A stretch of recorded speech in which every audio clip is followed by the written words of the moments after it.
산을 넘어 한국을 덮어 온 세상을 밝게 비추어 주님 오실 날을 대비하는 우리는 특대 열방교회 주가 일하심을 믿으며 벌써 우리 2026년에 전반기가 또 다 지나가고 하반기가 한숨을 그렇게 예, 하반기가 시작이 되었습니다. 예, 뭐 우리는 또 한 달 빨리 시작하니까 6월 달부터 하반기가 됐습니다. 그래서 우리 상황을 돌아보면 또 힘 빠지고 또 한숨이 나오고 답답하고 웃잡고 싶은 생각이 들 때가 있습니다. 그럴 때 오늘 제목처럼 우리의 위기는 곧 하나님의 기회다 라는 마음을 가지고 또 남은 6개월 또 하반기를 힘있게 믿음의 삶을 살아갈 수 있는 저와 여러분 될 수 있기를 주님 이름으로 축복합니다. 저도 좀 힘이 좀 많이 빠지네. 지난주에도 믿었던 분들이 또 이렇게 불의의 사고를 당하고 또 힘들어서 교회 예배 참석 못 하셔서 좀 많이 힘들었는데 마음이 많이 무거웠는데 오늘 또 그렇게 됐습니다. 이게 하일리 법칙이라고 하는 있는데 그죠? 이게 잔잔한 일들이 자꾸 생기다 보면 큰일이 일어난다 이런 게 있습니다. 어떤 큰 사고가 나기 전에는 그 전조 증상으로 잔잔한 사고들이 계속 이어진대요. 그래서 그런 조그마한 사건 사고들이 있을 때 그냥 아이고 이걸로 뭐 다행이다 이걸로 끝나겠지 이렇게 생각해서는 안 되고 이때 딱 분위기 파악을 잘 하셔야 된다는 거예요. 단도리도 잘 하고 그렇게 해서 더 큰 사고 더 큰 불행으로 이어지지 않도록 우리가 마음을 모으고 또 기도도 열심히 하고 하나님께서 진정 이러한 힘들고 어려운 사건, 사고, 형편들을 통해서 원하시는 것이 무엇인지 잘 살펴가는 제가 돼야 되겠고 또 여러분들도 함께 그렇게 될 수 있기를 바랍니다. 2026년이 시작되면서 나름 비장한 마음을 가지고 설교 본문을 구약성경 여호수아서를 택하고 우리 함께 말씀을 나누어 오고 있습니다. 여호수아와 이스라엘이 하나님께서 약속하신 젖과 꿀이 흐르는 땅 가나안 땅을 향해 나아가고 정복하는 과정을 묵상하면서 하나님께서 우리 등대 열방교회에 주실 약속과 비전의 땅을 꼭 얻고 싶은 간절한 마음이 있었기 때문입니다. 한 주 한 주 이렇게 매주일 여호수아서를 주제로 본문으로 설교하면서 제 마음에 더욱 간절함이 있었고 하나님께서 우리 교회 공동체에 어떤 긍정적인 변화를 이루기 위해서 이루어 주실 것이다 라는 믿음과 확신도 생겨나게 되었습니다. 공동체 안에서 어떤 긍정적인 변화를 이루기 위해서는 가장 중요한 것이 제가 생각할 때는 공동체의 하나됨이다 이렇게 생각합니다. 고린도전서 1장 10절 말씀에 그 유명한 말씀에서 말하고 있는 것처럼 같은 말을 하고 분쟁이 없이 같은 마음과 같은 뜻으로 온전히 합하는 것입니다. 우리는 공산당이 아니기 때문에 공산주의가 아니기 때문에 이렇게 하기가 참 쉽지 않습니다. 내 생각이 중요하고 내 마음이 중요하고 내 뜻이 중요하고 그래서 하나 순전히 그냥 하나님의 말씀이라고 하더라도 거기에다 내 생각을 갖다 붙이고 내 경험을 갖다 붙여서 아이고 하나님 그렇게 말씀하셔도 안 그렇습니다. 안 됩니다. 이런 생각들이 팽배하단 말이죠. 우리에게 자유가 많이 주어져 있으니까 우리 마음대로 막 살다 보니까 그게 아니라 내 뜻은 없고 내 생각은 없고 절대 순종, 절대 복종으로서의 삶이 습관이 되고 우리 인생이 그렇게 되어 있다면 하나님 말씀 주시면 딱 이렇게 되겠죠. 우리는 그렇게 되지 않는단 말이에요. 쉽게만 좋게 이야기해서 자의식이 충만하고 개성이 뚜렷하고 각자의 생각대로 이렇게 살아간다라고 말할 수 있지만 저는 그렇게 생각합니다. 목사가 독재자가 될 수가 없으니 목회자의 말에는 그렇게 하지 않는다 할지라도 하나님 말씀 앞에서는 좀 그런 모습이 좀 필요하지 않을까. 우리가 여호수아를 이렇게 살펴보면서 매주마다 여호수아가 가나안을 향해서 진격해 가고 하나님께서 약속하신 것들을 얻어가는 그 과정들을 볼 때 그 과정들을 보면서 그 결과가 어떻게 주어졌느냐. 하나님께서 선물로 가나안 땅을 주셨고, 그런데 그 중에서 가장 중요한 것도 오늘 말씀에도 나오지만 여호수아를 비롯한 이스라엘이 하나님께서 하신 말씀에 순종이기 때문에 그 복으로 주어졌다라는 것을 우리는 알 수 있습니다. 그래서 2026년이 되어서 해마다 뭐 그런 나름대로 교회의 비전이 있고 꿈이 있고 소망이 있고 여러분 개인적으로도 그렇겠지만 공동체적으로 봤을 때 이런 긍정적인 변화와 복이 있었으면 좋겠다. 세력인 30명 그리고 약속의 땅 이렇게 기도하면서 제가 쭉 설교도 준비도 하고 돌아보면서 우리 범어에서 이쪽으로 석산으로 이 건물을 얻어서 이사 올 때도 그때도 한창 그런 약속의 땅을 위해서 기도했었거든요. 어딘지는 몰랐지만 그때가 생각이 났었습니다. 그때 우리 같이 같은 마음으로 간절한 마음을 가졌고 또 같이 하나님께 기도했고 같은 제목으로 그래서 사모하는 마음을 가졌었죠. 마찬가지로 원래 우리에게도 좋은 변화가 필요하고 긍정적인 변화가 필요하고 성장과 발전이 필요한데 이때 우리에게 함께 필요한 것은 같은 말을 하는 것입니다. 분쟁이 없는 것입니다. 같은 마음과 같은 뜻으로 온전히 합하는 것이 아닌가 이렇게 생각이 됩니다. 예배를 드릴 때도 하나님의 은혜를 사모하는 같은 마음으로 예배에 참여하고 어떤 사역, 어떤 행사를 할 때도 같은 뜻으로 온전히 합하고 다 함께 긍정의 말을 할 때 우리 안에 거룩하고 긍정적인 변화가 일어나게 될 줄로 믿습니다. 내 혼자 생각할 때 좀 아니다 싶더라도 분위기 깰 필요는 없잖아요. 그죠? 같이 이렇게 맞춰가는 그런 지혜가 필요하고 그런 믿음의 결단이 필요할 것입니다. 우리 등대열방교회에 속한 모든 성도님들이 2026년에 세례교인 30명이 함께 예배드리는 일 그리고 우리가 땀 흘려 깨끗하게 청소한 그 옆에 있는 저 땅 볼 때마다 얼마나 깔끔하고 좋습니까? 그죠? 그 약속의 땅을 우리 교회가 사용하는 일에 같은 말, 같은 마음, 같은 뜻으로 온전히 하나가 되어서 긍정적이고 거룩한 변화를 이루어낼 수 있게 되기를 주님의 이름으로 축복합니다. 이렇게 좀 주위의 상황과 형편에 의해서 힘이 빠질 때는 에너지를 좀 더 끌어올려야 됩니다. 아멘도 좀 크게 하시고 또 눈에 힘도 좀 더 주시고. 오늘 본문에서 이스라엘은 아주 큰 위기를 만나게 되었습니다. 가나안 중부와 남부를 정복한 이스라엘의 이 힘 있는 소식을 들은 가나안 북부 지역의 왕들이 연합해서 이스라엘에 맞선 것입니다. 가나안 남부의 5 부족들이 함께 연합해서 여호수아와 싸웠는데 다 한 방에 패했단 말이죠. 그러니까 북부 지역에서도 이러다가 우리까지 안 되겠다. 우리도 빨리 힘을 합치자. 이렇게 된 것입니다. 이스라엘이 아모리 5 왕들의 동맹군을 완전히 섬멸했다는 소식을 들은 가나안 북부 지역의 왕들은 오늘 본문 1절에 나오는 것처럼 하솔 왕 야빈을 중심으로 동맹을 맺고 이스라엘을 대적하기 위해서 메론 물가에 진을 쳤습니다. 이것을 일컬어서 소위 이 가나안 족속들의 2차 동맹이라고 말들을 하는데 이스라엘의 입장에서 보면 가나안 정복의 최대 고비이자 위기였습니다.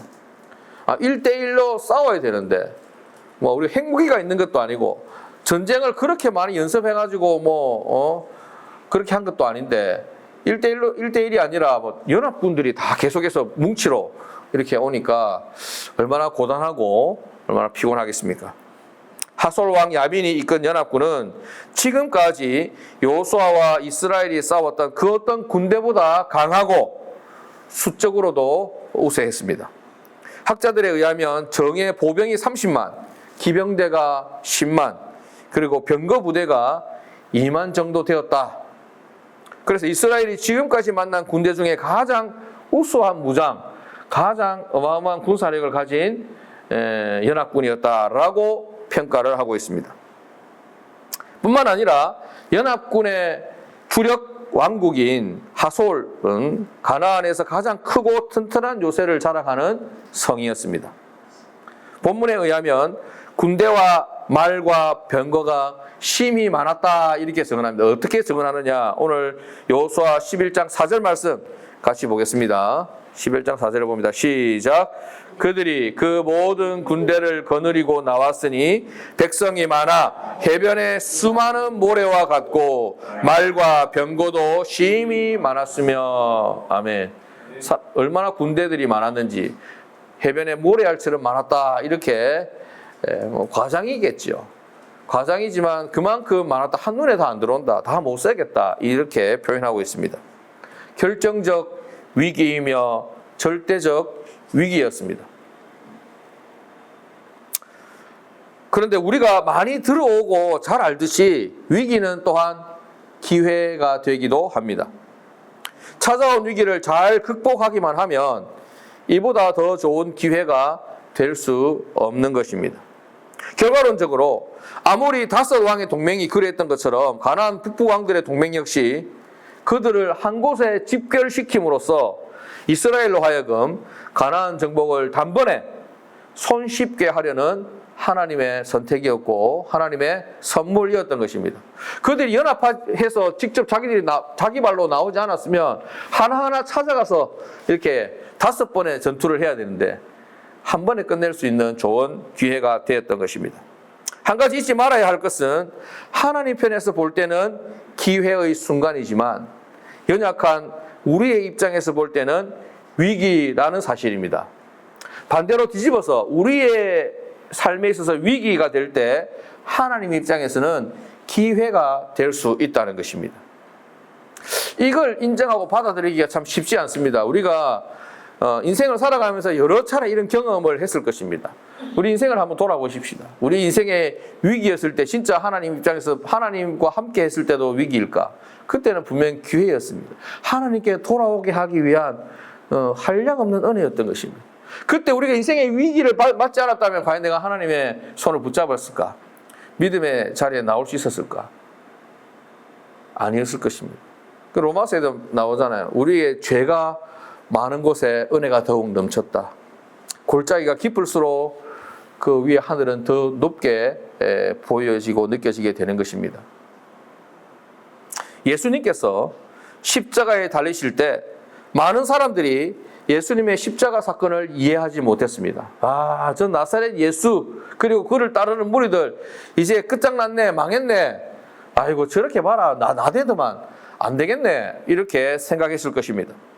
심지어 예수님과 함께 생활하며 가르침을 받던 제자들도 자신들도 이해하지 못했습니다.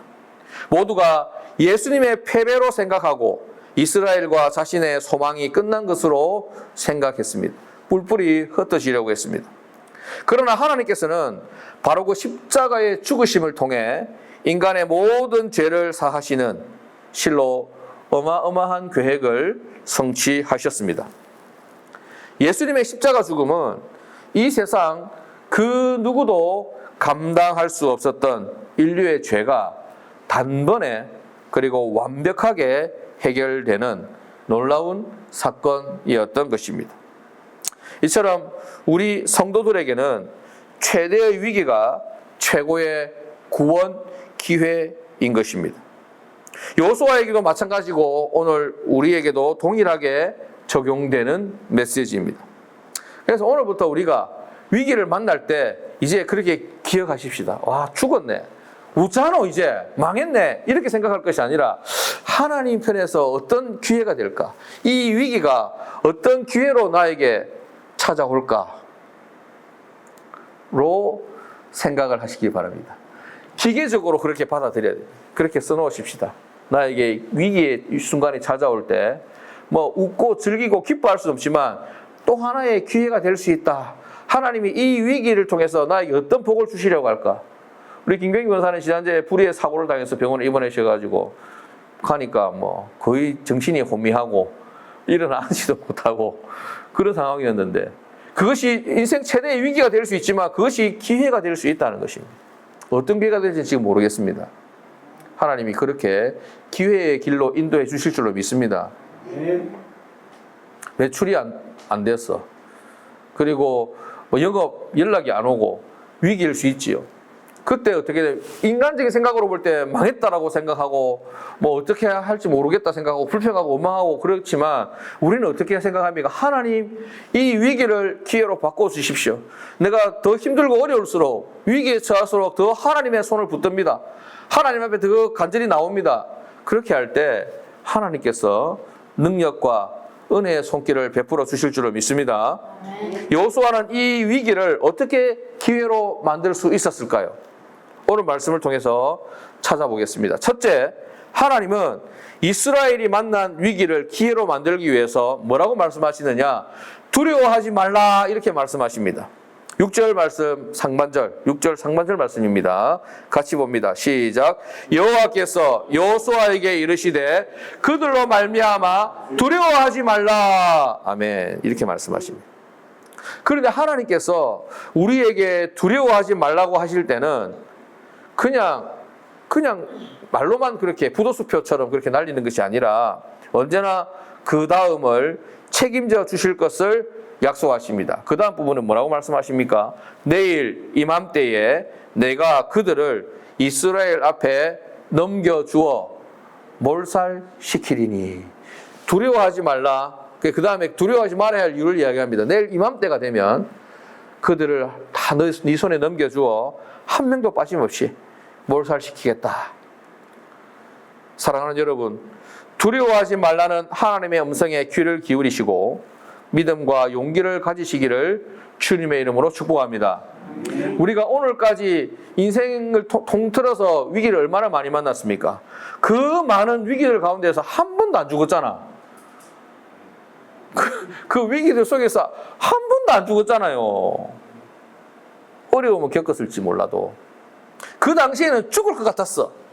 내일이 안 올 것 같았고 정말 완전히 끝날 것 같았습니다. 그런데 여전히 내일이 왔고 여전히 살아있고 늘 기쁜 일만 있는 건 아니지만 때때로 또 웃기도 하고 때때로 행복한 순간도 겪으면서 여기까지 왔습니다. 이만큼 경험하고 살았으면 이제 어느 정도 이렇게 패턴을 알 수 있잖아요. 그죠? 우리의 삶의 위기는 시시때때로 찾아올 것이고 그 위기가 찾아온다 할지라도 절대 죽지는 않는다. 어떻게든 그 시간이 지나간다. 버텨낼 수 있다. 그런데 이왕에 버텨내고 견뎌낼 수 있다면 좀 더 넉넉하게, 좀 더 여유롭게, 좀 더 손쉽게 이길 수 있으면 좋겠다. 그때 하나님의 은혜를 구하는 것입니다.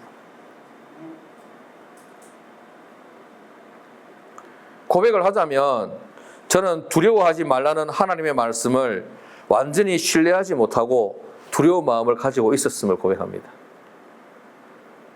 한 10여 년 전에 이 집을 얻기 전에 집 보러 다니고 막 할 때 손에 쥔 돈은 없고 근데 돈에 맞춰가지고 집을 보자니 거기 우리 식구들 다 들어가서 예배 드리고 할 만한 집은 없고 학고방밖에 없는데 우리 식구도 겨우 살겠는데 우리 등대 가족들이 다 모여 어떻게 예배를 드리겠습니까? 우리는 까마득히 오랜 시간이 지나가지고 기억도 까마득하고 잘 모르겠지만 저도 잊고 살았습니다. 언제부터 우리가 이렇게 넓은 곳에서 좋은 곳에서 예배 드렸나? 그렇지 않았거든요. 가지고 있는 우리 손에 있는 걸 들려 있는 걸로 봤을 땐 이 집을 못 구하는 상황이었죠. 하나님 두려워하지 말라고 했는데 두려워하지 말라고 말을 했는데 두려워 안 되는 게 두려운데 어떡합니까? 그런데 하나님이 두려워하고 있는 저 자신을 나무라지 않았습니다. 야, 너 목사가 돼가지고 왜 그거밖에 안 돼? 담대한 믿음을 가져. 이렇게 막 윽박 지르고 막 혼내지 않았다니까요. 살살살살 상황을 이렇게 만들어 가시는 거예요. 그걸로는 안 된다는 걸 이해시켰습니다. 그러면 어떻게 됩니까? 그 꿈을 크게 가져야지, 그죠? 그런데 이런 집을 얻기에는 가진 것은 없었죠. 그러면서도 계속 이런 집을 보러 다니게 하셨죠. 정말 집을 많이 보러 다녔습니다. 수십 군데를 봤습니다. 갈 때마다 느끼는 건 집 보러 갈 때는 집 볼 때는 좋았지. 아, 이거 정도면 되겠다. 나올 때는 다리 힘이 빠지죠. 돈이 없는데. 이거 늘 돈이 없는데. 우리 성도님들 다 기억하시겠죠. 그래서 이 집이 있다는 걸 알게 되죠. 그때 우리 김경미 원사님 친한 언니 그 거성부동산의 심경수 소장님이 그 이름도 제가 다 안 잊어버리고 있잖아요. 그 소장님이 목사님 희한한 집이 하나 있는데 그것도 볼랍니까? 어떤 집인데? 이러니까 이 집이 시세보다 너무 싸게 나와서 아무도 안 봅니다. 아무도 안 가져갑니다. 1년 동안. 저는 목마를 때도 목마르고 싸다 하는 말에 막 귀에 꽂혀가지고 보러 갑시다. 그런데 이 집이었습니다. 근데 시세가 뭐 한 6억대 중반이었는데 5억 후반대로 나왔더라고. 왜 이래 쌉니까? 그러니까 이 집이 무당집인데 아무도 안 삽니다. 1년 넘게. 그래서 내놔도 안 팔리니까 점점점 이제 가격이 내려간 거죠. 보러 오니까 와, 목사님들도 몇 명 보러 왔는데 그게 뭐 덧정서 나갔다 이래. 무서워서 나갔다 하더라고. 나는 무서운 거 모릅니다. 우리 김경민 권사님도 무서운 거 모릅니다. 왜냐면 여기 무당에 칼춤 추고 그다는데 뭐 이상 장군상 그림 그려져 있고 우리 성도님 기억나시는 분도 있을 겁니다. 좀 오싹하고 섬찟하고 그랬잖아요. 그 부동산 소장님은 못 돌아왔어요. 무서워서 부정 탄다고. 우리만 들어와서 봤습니다. 간이 큰 사람 김경미하고 송성호하고 우리가 제일 큰 신이니까.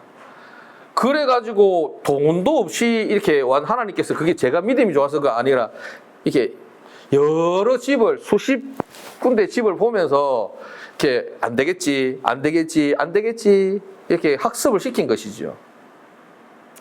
몰아간 것입니다. 오래간만에 옛날 생각하니까 눈물 날라 하네 또. 그래도 그걸로 우리가 안 되는 거였습니다. 안 되는 상황이었습니다. 근데 이 집에 또 하자가 또 있어서 화장실도 하나밖에 없고 뭐 자기들 마음대로 막 건축 설계도대로 안 해놓은 거예요. 주방도 뭐 우리 필요 없는 주방도 있고. 그러니까 그거 다 고쳐주고 나간다는 거. 안 고쳐줘도 되니까 돈 깎아달라 그래. 그래가지고 한 3천이가 더 깎았죠. 그래서 평소 이 시세보다 한 1억 정도 싸게 샀습니다. 물론 새마을 금고가 돈을 더 많이 내고 기적적으로 그걸 돌아보면 저는 믿음이 연약했고 부족했고 두려워하지 말라 하나님께서 몰살시켜 주시겠다. 저는 어떻게 해석했냐면 두려워하지 말라 하나님께서 해결해 주시겠다. 이 말씀에 전적으로 믿고 됩니다. 이런 강한 확신을 가지지는 못했습니다. 그런데 하나님 저한테 막 손가락질하고 막 욕하면서 너 진짜 짜스가 그거밖에 안 되냐 이렇게 하지 않았어요. 그냥 학습을 시켰습니다. 계속 보게 하셨습니다. 상황을 이렇게 몰아가게 하셨어요. 하나님 참 섬세하고 참 좋으신 분이다. 우리의 믿음이 연약함을 나무라지 않습니다. 그냥 계속해서 알려주시죠. 그러니까 믿음이 자랄 수 있도록 만들어주시고 그 아브라함에게도 그렇게 하셨잖아요. 그죠? 너는 너의 본토 친척 아버지 집을 떠나 내가 내게 시샬 땅으로 가라 했는데 아브라함이 그 믿음대로 바로 그렇게 순종하지 못했습니다. 어떻게 하면 살살살살 이렇게 몰아가시죠. 여러 차례 실수하고 잘못한 일이 있지만 하나님 낙제시키고 낙오시키고 탈락시키지 않고 꾸중하시고 또 회복시켜 주시고 또 그렇게 하면서 결국에 어디까지 갑니까? 모리아산에서 백세에 난 아들 이삭을 바치는 그 믿음의 자리까지 인도하시고 놀라운 일들을 경험하게 하시죠. 그런 걸 볼 때 이 여호수아를 통해서 이렇게 여호수아서에서 이렇게 말씀하시면서 두려워하지 말라. 내일 이맘때 이 연합군들을 네 앞에서 다 몰살시키고 그것을 네 눈으로 보게 될 것이다. 라고 하신 그 하나님의 완벽하시고 또 신실하시고 또 베풀어 주시는 은혜 이것이 우리에게도 똑같이 적용이 된다는 사실을 기억할 수 있는 여러분 될 수 있기를 주님의 이름으로 축복합니다. 우리의 믿음의 수준까지도 다 아시고 거기에 맞춤으로 인도해 주십니다. 바라기는 저의 이러한 연약함과 경험이 저 혼자만의 경험이 아니라 우리 모두의 경험과 체험과 간증이 될 수 있기를 주님의 이름으로 축복합니다. 중요한 건 하나님과 우리와 연결이 되어 있잖아요. 우리가 하나님의 자녀고 하나님 우리를 자녀 삼으셨고 우리를 사랑하시잖아요. 그죠? 그러면 그걸로 일단 1차적인 관계는 됐다는 거죠. 우리가 실수할 수도 있고 연약해서 하나님 붙들지 못할 수도 있고 하나님 말씀에 전적으로 순종하지 못해서 넘어질 때도 있지만 그걸 믿는 것입니다. 뭘 믿느냐? 결국은 하나님께서 우리를 성장시키실 것이다. 인도해 가실 것이다. 이 자리에까지 여호수아 인도하신 것처럼, 모세를 인도하셨듯이 여호수아를 인도하신 것처럼 우리도 그렇게 인도해 가실 것이다. 그 자리에 서게 하실 것이다. 그래서 2026년이 가고 있는데, 마지막 순간에 섰을 때, 2026년에 마지막에 섰을 때, 하나님 나를 올해도 이만큼 성장시키셨습니까? 올해도 이만큼 나의 믿음이 자라게 하셨습니까? 이만큼 더 주님을 더 붙들고 또 신뢰하게 만드셨습니까? 감사합니다. 이런 고백을 할 수 있게 되기를 주님 이름으로 축복합니다. 두 번째, 하나님은 위기를 기회로 바꾸어 주시기 위해서 여호수아에게 뭐라고 말씀하시냐면 세상적인 방법을 의지하지 말라 이렇게 말씀하십니다. 6절 하반절 말씀입니다. 너는부터 같이 읽습니다. 시작. 너는 그들의 말 뒷발의 힘줄을 끊고 그들의 병거를 불사르라 하시니라. 아멘. 이게 무슨 뜻일까요? 그들의 연합군들의 몰살시키고 나면 연합군들의 말들이 남을 텐데 그들의 말에 뒷발의 힘줄을 끊고 그들의 병거를 불사르라 이렇게 말씀하십니다. 나중에 보면 열왕기에 가보면 그게 솔로몬에게도 그렇게 이야기합니다. 이스라엘이 다른 나라들하고 전쟁에서 이기게 되면 그 말들의 뒷발의 힘줄을 끊으라 이렇게 이야기하는 부분들이 나옵니다. 왜냐하면 이 말이 당시에 군사력이었기 때문에 그렇습니다. 그들이 가지고 있는 말의 숫자와 병거의 숫자가 바로 그 나라의 군사력이었습니다. 그래서 국가 차원에서의 말과 병거는 그들의 국방력의 근거가 되기 때문에 절대적인 가치를 가지는 것이라 할 수 있습니다. 그럼에도 불구하고 하나님은 여호수아에게 전쟁에서 이기게 되면 전리품으로 얻게 되는 말의 뒷발 힘줄을 끊고 병거를 불사르라 이렇게 명령하심으로 눈에 보이는 세상적인 방법과 힘을 의지하지 말 것을 명령하십니다. 그 이유가 무엇입니까? 이스라엘이 하나님보다 그들의 힘이 될 수 있는 것은 말과 병거가 될 수 있기 때문에 그걸 살려두면 하나님을 의지하지 않고 뭘 의지하게 됩니까?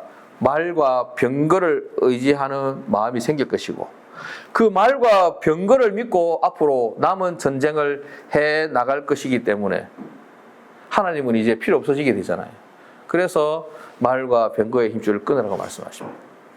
하나님과 우리 사이를 가로막을 것이 뭐가 있느냐? 그 당시에 이스라엘에는 말과 병거였습니다. 하나님 미리 아셨죠? 저와 여러분들에게 있어서 하나님과 우리 사이를 가로막을 수 있는 그 요소가 뭐가 있습니까? 내 힘 세다. 내 뭐 일 잘한다. 내 돈 많다. 내 땅 좀 있다. 이런 거 아니겠습니까? 그죠? 내가 좀 많이 안다. 정보가 빠삭하고 많이 배웠고 경험 많고 이런 것들이 하나님을 우리 삶의 최우선으로 올려드리는데 방해가 되는 것일 수 있다는 것입니다. 그리고 이런 명령은 여호수아와 이스라엘에게 전쟁의 승패가 군사력이나 세상의 힘에 의해 결정되는 것이 아님을 알려주고 있습니다. 너희가 이길 수 있는 방법은 군사력으로 지금까지 한 번도 군사력으로 이긴 적이 없잖아. 네 전쟁 기술로 이긴 적이 없잖아. 손을 들면 이기고 손을 내리면 진 것처럼 하나님께 도움을 구하고 하나님 은혜를 구하면 하나님께서 이기게 해주셨고 하나님의 도움을 구하는 것이 아니라 내 힘으로 한번 해보려고 할 때는 항상 밀렸고 패배했고 마찬가지다. 앞으로의 삶도 마찬가지다라는 것입니다. 사랑하는 여러분, 다시 한번 더 말씀드립니다. 우리에게 있어서 말과 병거는 무엇입니까? 돈이 아니겠습니까? 능력이 아니겠습니까? 돈과 능력은 물론 아주 중요하고 필요한 것입니다. 그러나 주님은 그것을 말에 힘줄을 끊듯이 뭐 돈을 갖다 다 내버리라 이렇게 말씀하시는 것이 아니라 그것을 의지하지 말 것을 요구하십니다. 내 이만큼 있으니까 내 됐다. 내 이만한 경험 있으니까 됐다. 이만한 실력 내가 가지고 있으니까 됐다. 이렇게 생각하지 말라는 것입니다. 우리에게 돈과 힘이 충분하게 있다면 마음 졸이지 않아도 되고 걱정, 염려하지 않아도 되지요. 그러나 그 대신에 하나님을 의지하지는 않게 됩니다. 통장에 내 노후 보장될 만큼 있으면 절대 하나님 의지하지 않습니다. 아이고 이걸로 뭐 달달이 딱 계산해 보니까 달달이 얼마씩 쓰고 뭐 앞으로 내가 한 50년 살 거 쭉 됐네. 연금 나오지 연금 달달이 김선생 연금 이걸로 이제 내가 살 거 해결됐네. 이렇게 참 감사하고 은혜로운 일이긴 하지만 그 대신에 하나님을 사랑하고 하나님을 의지하는 마음이 약해질 수 있다는 것입니다. 우리 성도님들을 제가 믿지 못해서가 아니라 상황이 그렇다는 것입니다.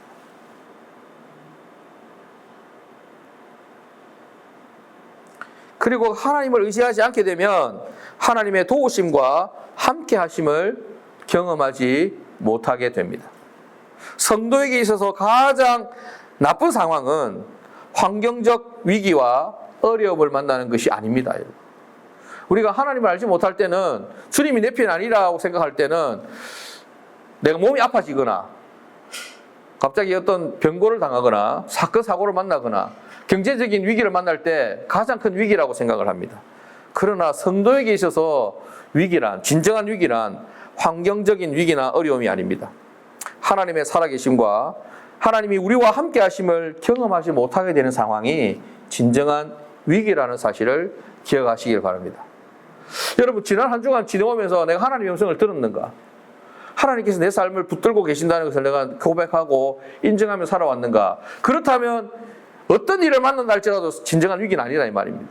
그런데 그것이 없다면 지난 한 주간 동안 살아오면서 하나님 없이 내가 살아왔고 내가 내 힘과 내 능력으로 살아왔고 내 연금으로 살았고 내 월급으로 살았고 그리고 지금까지 살아왔던 그 패턴대로 무사히 잘 살아왔다라고 생각이 되었다면 그것은 진정한 위기가 될 수 있다는 것입니다. 내가 가난하고 힘들어서 하나님 오늘 하루 먹을 것이 없습니다. 오늘 나에게 생명 연장의 은혜를 주십시오. 먹고 살 수 있도록 도와주십시오. 까마귀를 보내주십시오. 이렇게 기도하며 살았다면 위기가 아니다 이 말입니다. 은혜다 이 말입니다. 그런데 먹고 살 길이 열렸어. 연금이 나왔어. 연봉이 보장이 됐어. 그래서 그렇게 기도하지 않고 하나님의 도우심을 구하지 않고 하루하루 통장 보고 살아간다면 그것이 진정한 위기다 이 말입니다. 인정할 수 있는 은혜가 있기를 주님의 이름으로 축복합니다. 네. 하나님께서 우리에게 말과 병거를 의지하지 말라고 하시고 충분한 돈과 힘을 주시지 않는 이유는 뭡니까? 우리가 미워서가 아니라 우리 잘 되는 걸 보기 싫어서가 아니라 우리로 하여금 끊임없이 쉬지 말고 하나님을 바라보고 의지하면서 하나님의 도우심을 받고 하나님의 함께 하심을 언제나 경험하며 살기를 바라기 때문이다 라고 기억하시기를 바랍니다. 마지막으로 위기를 기회로 만들기 위해서 어떻게 해야 되느냐? 조건 없고 빠짐없는 순종이 요구된다라는 사실을 명심해야 합니다. 15절 말씀 같이 읽겠습니다. 시작. 여호와께서 그의 종 모세에게 명령하신 것을 모세는 여호수아에게 명령하였고 여호수아는 그대로 행하여 여호와께서 모세에게 명하신 것을 하나도 행하지 아니한 것이 없었더라. 아멘. 자, 하나님께서 모세에게 명령하신 것이 있습니다. 그 모세가 살아서 지도력을 행사할 때까지는 다 그대로 순종하며 행사했습니다. 자기가 이제 물러날 때 죽기 전에 여호수아가 모세의 뒤를 이어 이스라엘의 지도자가 되죠. 그때 말하는 거죠. 하나님께서 내게 명령하신 것 네가 다 받아서 그대로 행하라. 근데 오늘 15절 말씀이 뭐라고 합니까? 여호와께서 모세에게 명하신 모든 것을 하나도 행하지 아니한 것이 없었더라. 하나님의 말씀에 순종하는 데는 조건이 필요가 없습니다. 변명도 필요가 없습니다.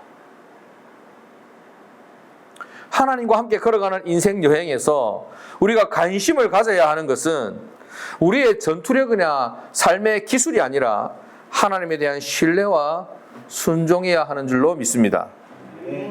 가나안 북부 지역 연합군을 물리친 역사적 기록인 오늘 본문에서는 하나님이 모세에게 명하셨고 모세가 여호수아에게 이어져 내려간 그 명령이 하나도 빠짐없이 행하셨다라고 선언했습니다.